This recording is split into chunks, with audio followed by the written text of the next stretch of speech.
rekeningnya ada di Wahyu, DM Wahyu. Natasha meninggal dunia pada tanggal 10 April 2025. Dan setelah itu pacarnya membuka open donasi mengatasnamakan dia sebagai suami Natasha. Karena Natasha dan Jovan sudah memiliki 2 anak. Kejadian demi kejadian saya kurang tahu prosesnya seperti apa. Yang saya tahu Mercy orang yang terlibat di dalamnya. Mercy lah yang punya inisiatif, tetapi uang itu tidak dimasukkan di Mercy, langsung dimasukkan pada Jovan. Dan setelah waktu berlanjut, bagaimana saya tidak tahu. Yang saya tahu pada tanggal 12 Mei Mercy telepon saya, tetapi saya tidak mau menerima Mercy karena bukan keluarga inti dari Natasha. Setelah itu papanya telepon saya sekali lagi menceritakan kronologinya, walaupun gradul-gradul, walaupun pakai bahasa Manado yang dimana saya separuh tidak paham, separuh saya paham. Yang penting keluarganya sudah telepon saya, meminta bantuan sama saya langsung telepon Mercy lagi. Setelah itu dia ceritakan kronologinya, saya menangis. Kenapa? Pertama kali dalam kehidupan saya, uang bisa merubah segalanya. Mata yang biasa-biasa saja menjadi luar biasa. Kenapa? Karena uang. Saya rasa Jovan tidak pernah tahu yang namanya uang itu 200 juta. Mungkin dia pertama kali pegang uang 200 juta hingga matanya biru. Dia berpikir dengan cara main judi, maka uang itu akan kembali berlipat-lipat. Tetapi percayalah, judi bukan membuatmu kaya, tapi judi akan menghancurkan kehidupanmu. Dan Jovan, bukan hanya kehidupanmu yang hancur, kehidupan wanita yang telah melahirkan anakmu, yang tidak engkau nikahi, rela tumbang di negeri orang. Dan uang jenazahnya pun kamu hancurkan. Terbuat dari apa hatimu, Jovan? Jika engkau tidak pernah lahir dari seorang perempuan, mungkin saya percaya dengan apa yang kamu lakukan, karena kamu melebihi dari itu. Engkau lahir dari seorang perempuan yang tentunya memiliki hati dan rasa. Dan perempuan ini telah melahirkan anakmu. Tinggal jenazah saja, kenapa engkau tidak memulangkannya? Tinggal mayat saja. Kenapa engkau tidak membiarkan dia tenang? Semasa hidupnya apa yang engkau lakukan padanya? Hingga dia harus mencari kebenaran di media sosial. Apa? Kalian merasa aneh enggak?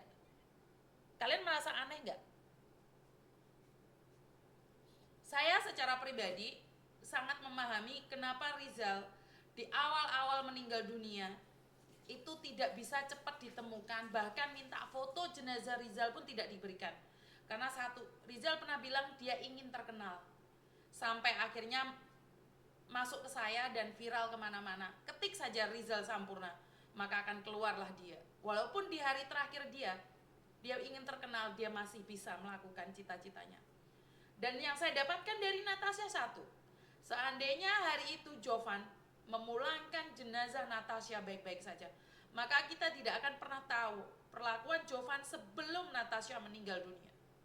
Apakah Jovan pernah KDRT, apakah Jovan pernah menyakiti Natasha, kita nggak pernah tahu. Setelah semuanya viral, barulah kita tahu, barulah kita mengerti cerita-cerita tentang kehidupan Natasha yang begitu terluka. Bahkan izin buat papanya Jovan, katanya pernah mengancam orang-orang tertentu. Jadi semuanya akan terbongkar dengan sendirinya. Bahkan saya kemarin sempat melarang mereka untuk tidak meng-up di media sosial tentang anak-anak Jovan dan anak-anak Natasha. Saya beruntung karena mereka mendelete-nya. Jadi saya tidak ingin ini berkelanjutan ya teman-teman ya. Tujuan saya hanya memulangkan Natasha. Tapi saya yakin dan percaya pasti ada keadilan buat Natasha. Kenapa dia sampai menunggu saya turun tangan? Kalau dari awal orang-orang Manado sudah memulangkannya, orang-orang Manado, pemerintahan Manado sudah memulangkannya, nggak mungkin seviral ini. Bahkan saya sudah ingat loh, di sini saya berjalan tidak sendiri, ada orang-orang yang ada di belakang saya nggak sendiri. Saya ada orang-orang yang ada di belakang saya. Sejak saya mendapatkan informasi itu, saya konfirmasi kemana-mana loh teman-teman ya. Jadi jenazah Natasha diteleponkan ke saya, bukan jenazahnya, bapaknya almarhum Natasha telepon saya langsung menghubungkan KP2MI Pusat, KP3MI Manado, Kementerian Luar Negeri, bagian perlindungan Pak Yuda, dan juga dubesnya.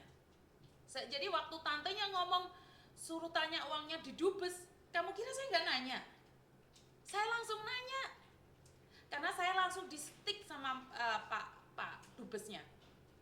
Miss Yuni, kami tidak pernah menerima 1 sen pun dari masyarakat, apalagi yang ada di Kamboja. Kami tidak pernah. Makanya saya bilang, KBRI pun kau fitnah. KBRI pun kau fitnah, Tante. Mana pula kau? Ih, ngeri kali. Jangan kira saya nggak kenal dengan dubesnya Kamboja. Makanya jangan kalian katakan bahwa dubes Kamboja tidak tanggung jawab. Ini orang-orang seperti ini yang harus diberantas.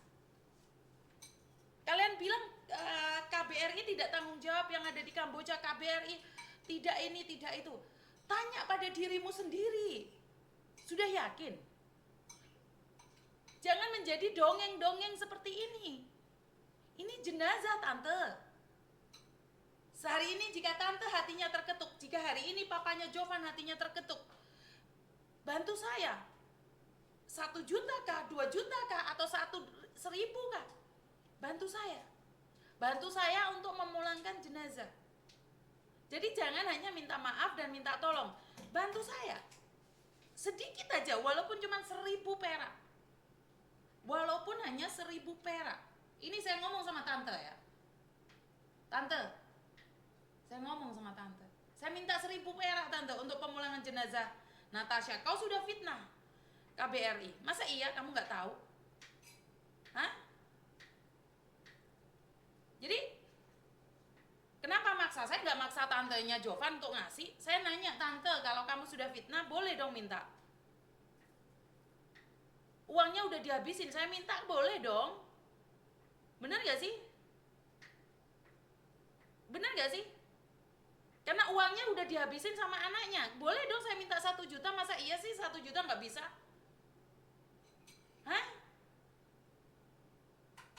Bener gak sih? Teman-temannya yang dari Manado, yang ada di Kamboja juga malu loh. Karena foto-foto mereka dipampang di media sosialnya Jovan. Saya nggak ngangkat telepon lain, saya fokusnya pada Natasha. Aneh kan kalian kalau baru masuk jangan komen, tak tendang kalian. Jadi teman-teman kalau kalian ingin memberikan bantuan, donasi, masuk di, kalau yang ada di TokTok ya, langsung DM Wahyu. Wahyu ada di sebelah saya ini. Dia ya miliki rekening terima kasih yang sudah nyawer. Saya nggak bisa ngomong apa-apa. Mungkin setelah ini saya akan beristirahat sebentar dan saya akan bahas yang lainnya. Untuk saat ini karena saya lagi membahas Jovan Natasha ya. Jadi yang telepon-telepon tunggu dulu ya. Saya nggak menerima telepon dulu ya, tunggu sabar dulu.